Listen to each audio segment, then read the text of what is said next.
ازيكم يا شباب، يا رب تكونوا بخير. النهارده جايين نعمل فيديو جديد، بس قبل ما نبتدي ما تنساش تعمل لايك وسبسكرايب وتفعل الجرس عشان توصلك كل جديد. النهارده جايين نعمل اعادة بناء فريق برشلونة للفوز بدوري ابطال اوروبا. زي ما قلنا احنا اي مسيرة بنعملها نخلي الحاجة المسيرة دي اللي يخليها يفوز بدوري الابطال، بس اللي هو في القارة بتاعته يعني، لان ده اهم حاجة في مسيرته. لاني زي ما قلت لكم اني مش هنعرف نلعب الدوري او الكاس او الحاجات دي، لان ده هيكون طويل ومفيش في اللعبة اسمها حاجة اسمها محاكاة سريعة. تمام، دي غلطة يعني، يا ريت يصلحوها. فالمهم يعني دي دوري ابطال اوروبا. معانا في المجموعة بقى مجموعة صعبة، معانا بايرن ميونخ ودينامو زغرب وبولونيا. يعني مجموعة ضرب نار، دي هتدب في بعض. وكل المجموعات في الجولة الأولى هنقابل بايرن ميونخ في ألمانيا، يعني على أرض بايرن ميونخ. المهمة صعبة بس هنحاول. هما اللون ده واحنا اللون ده. هنظبط بقى طبعا التشكيلة. اوكي، هنا حط هنا طبعا لازم بدري يلعب ورافينيا والناس دي. طيب، ممكن هنا بدري.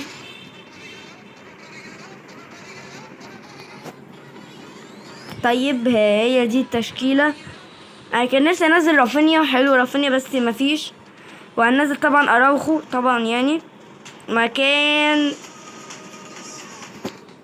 ممكن انزله هنا. طيب ممكن انزله هنا.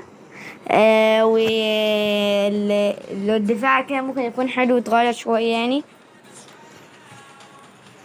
ودي جندران هنا. طبعا اسامي اللعيبة مش اصلية يعني، مش اللي هو كده، بس هي دي يعني. وهنا تريشتجن، ليفاندوسكي. يلا بينا على مباراة بايرن ميونخ. طبعا هنلعب المباراة دي عشان صعبة وعشان افتتاح دوري ابطال اوروبا. وبعد كده بقى انا هلعب المباراة وهقول لكم النتائج عشان الفيديو ما يطولش مننا. طيب يلا بينا عشان نبدأ يا جماعة. الشوط الأول خلص 0-0.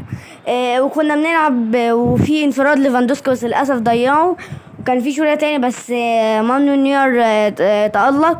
وبس قبل ما نكمل الفيديو، وانتوا عاوزين اعمل اعادة بناء لبايرن ميونخ لاني انا برضو بحبه، اكتبوا لي تحت في الكومنتات. يلا بينا على الفيديو نكمل الشوط التاني. طيب يا جماعة، الحمد لله برشلونة سجل هدف. نسيت اقول لكم هو الاعادة جبريال خصوص هو اللي جابه، انا برضو بحبه. بصوا يا جدعان اللمة والحطة ويعني الجمال بتاع جبريال خصوص. طيب كده الهدف ده هيطمنا جدا. وفي الدقيقة كمان 74، يعني حلو اوي الهدف ده يعني. نتمنى نزود عليه عشان نريح جمهور برشلونة. كده كده اصلا انا بحب ريال مدريد، بس انا لسه برضو يعني مش بكره برشلونة برضو يعني. وانا حبيت اعمل لاخواتنا البرشلونيين اعادة بناء عشان هما ما فازوش بدوري ابطال اوروبا بقالهم كتير، فانا حبيت اعيد بنائهم يعني. ودي طبعا لعبة للترفيه مش اكتر يعني، مش حقيقي طبعا يعني. بس يعني مش اكتر. ايوه، الله يا ليفاندوسكي، وعلى جمالك وحركاتك وعلى الحطة في 90 حطها ضربة في نوير كده، قال له انت عمال تصد، طب خد دي. حلوة يالا، حلوة يا حلوة يا. طيب النتيجة دلوقتي 2-0. حلو كده، الماتش قرب يخلص كده على ما اظن يعني كسبنا. بس الكورة فيها العجب، ممكن عادي بايرن ميونخ يتعادل ويرجع للمباراة.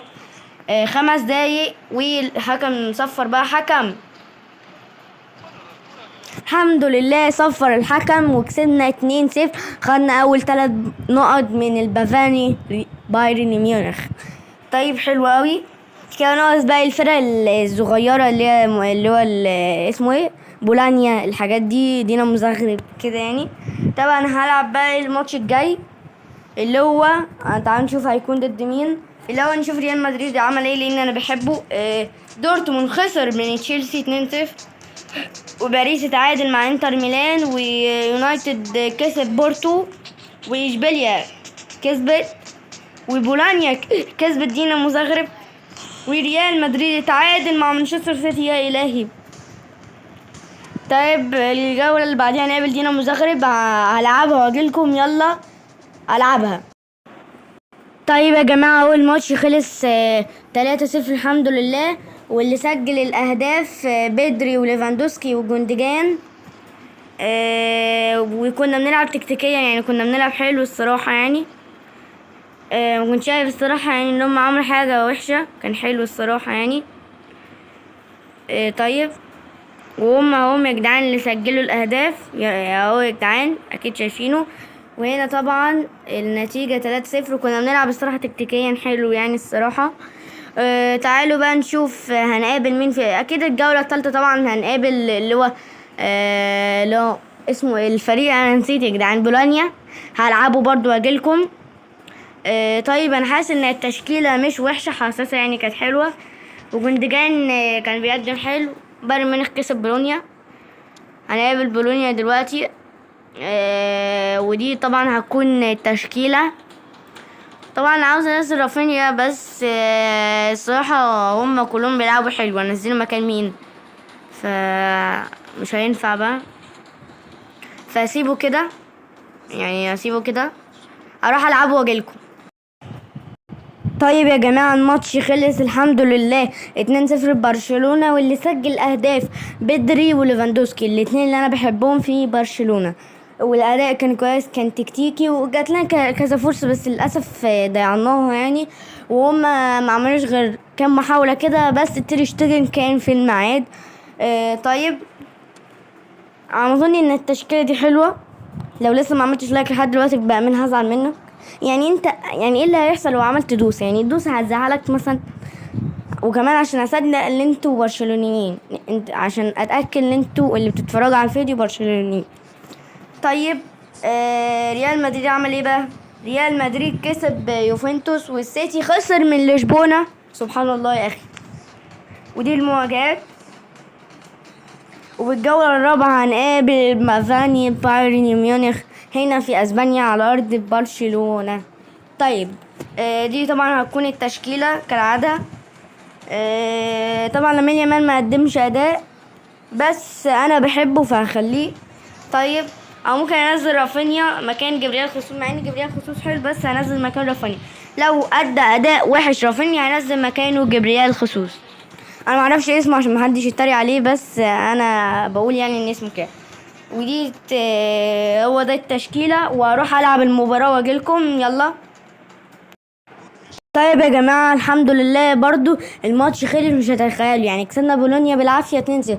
كسبنا البايرن ميونخ اللي احنا كنا خايفين منه 3-0 بهدف جوندجان في الدقيقة 6، وليفاندوسكي بيرد عليه في الدقيقة 27، ورافينيا بيخلصها في الدقيقة 81. الأهداف الصراحة كانت حلوة. تعال نشوف بقى في الجولة الخامسة هنقابل مين. طبعا معلش يا جدعان للفيديوهات اللي فاتت، انا اسف بجد.